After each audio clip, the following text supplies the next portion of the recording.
Morning, everyone. Now, we're focusing on the shocking story about Professor Kathleen Stock. You've probably heard of this saga by now. Indeed, we raised it a couple of times earlier in the week. She's a professor at the centre of a transgender row. Now, as Sussex University students have accused her of being a transphobe, who they say is on the wrong side of history or will die alone. Lovely bunch.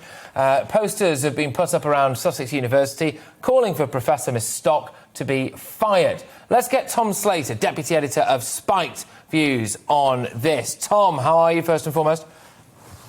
Very well, thank you. How are you? Good, yes. Are you surprised by this? Are you shocked by this? What can be done to stop Kathleen Stock getting the boot?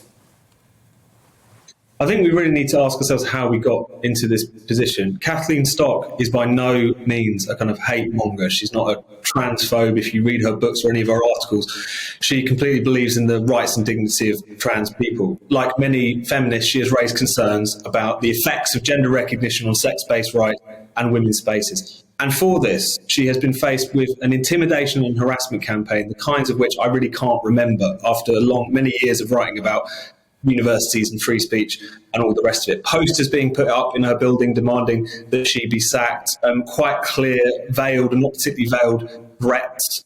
She's been given a hotline by the police, told to install CCTV cameras for fear of reprisals. I was at an event on the weekend where she was supposed to speak, where she didn't attend and had a statement read out for her because she had been advised not to make appearances in public. All of this for believing that biological sex is a thing and that certain rights flow from that. I think academia, I think the left more broadly, I think society needs to work out how we ever got into a situation where someone like this is unable to do their job because of the responses from protesters, because we really need to answer that question.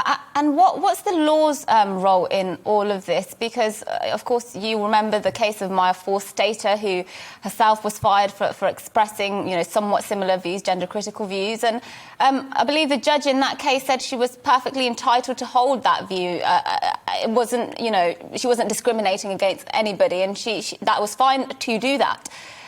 Why is the law not protecting people when these things are happening to them, when they're trying to get cancelled for expressing what many people would say are just common sense, biologically factual things, like women have uteruses, for example? Oh, don't go that far, Mercy.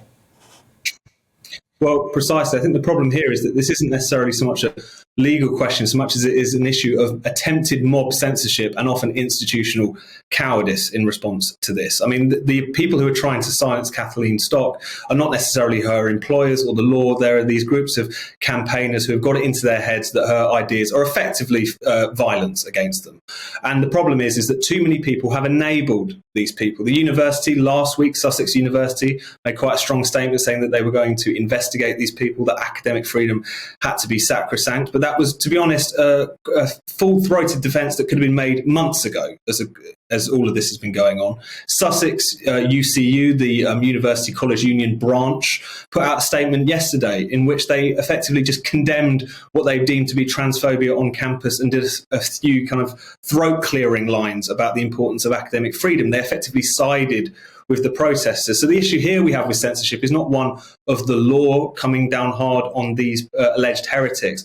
It's the fact that there are a group of campaigners who are incredibly intolerant, incredibly shrill, who are trying to silence this professor, and they've been, at this point, indulged far too much by people who really should know better.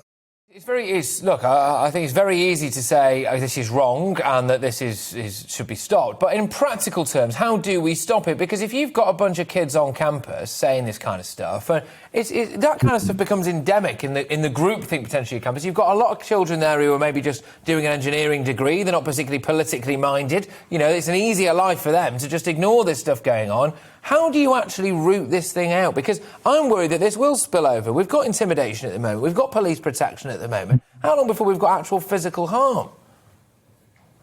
Well, this is a really important question because it's not just Kathleen Stock either. Selina Todd is a history professor at Oxford. Last year, she was given security detail effectively to attend her lectures because she has similar gender critical views. There's Rosa Freeman at the University of Reading, I believe, a human rights lawyer who, again, because she has gender critical beliefs, has seen her office door defaced, covered in urine, all of these kinds of really disgusting things. And I think what we need at the moment is solidarity with these people. We need support. We need people to show some courage. It's easier said than done, particularly in the face of pretty furious and vicious people. But if from the outset, people in positions of influence, people with a platform just said no to these people, I really think we'd be in a lot better place than we are presently, because these people are just a small amount of campaigners. They don't represent students, they don't represent trans people. They're this very small, hardline ideological sect, but they have just been indulged for too long. That's been so much of the problem here, I think.